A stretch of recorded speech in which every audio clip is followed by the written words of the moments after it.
আমার মনে হয় রান্না করার থেকে অনেক বেশি চাপের এটা ভাবা যে আজ কি রান্না করব। ভাবতে ভাবতেই আজ এটা বানালাম।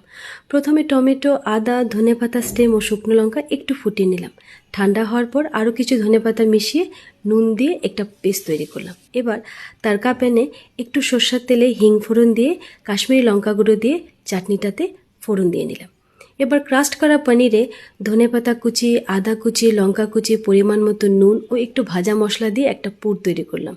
লেচিগুলোতে পুর ভরে বেলে নিয়ে ঘি দিয়ে পরাঠা ভেজে নিলাম। বাস তৈরি আমাদের পনির পরাঠা। এবার অন্য একটি পাত্রে তেল অ্যাড করলাম, দিয়ে দিলাম ভাজা মশলা ফোড়নে, তারপর দিয়ে দিলাম একটু হিং। এবার কিছু ভিজিয়ে রাখা ছোলার ডাল একটু ভেজে নিলাম। ছোলার ডালটা হালকা ভাজা হয়ে গেলে দিয়ে দিলাম কেটে রাখা কুমড়ো, পরিমাণ মতো নুন, হলুদ আর রেগুলার কিছু মশলা দিয়ে একটু জল দিয়ে ঢেকে দিলাম যাতে কুমড়োগুলো ভালোভাবে সিদ্ধ হয়ে যায়। কুমড়োগুলো সিদ্ধ হয়ে গেলে সিদ্ধ করে রাখা একটা আলু কেটে দিয়ে দিলাম। কিছুক্ষণ নাড়িয়ে চাড়িয়ে কাঁচা লঙ্কা দিয়ে দিলাম একটু জল। এবার এটাকে ফোটালাম যতক্ষণ না মাখা মাখা হয়ে যায়। নামানোর আগে একটু ধনেপাতা কুচি ছড়িয়ে দিলাম। এবার পরাঠা, কুমড়ো তরকারি আর চাটনি ব্রেকফাস্ট প্ল্যাটার হিসাবে মন্দ নয়।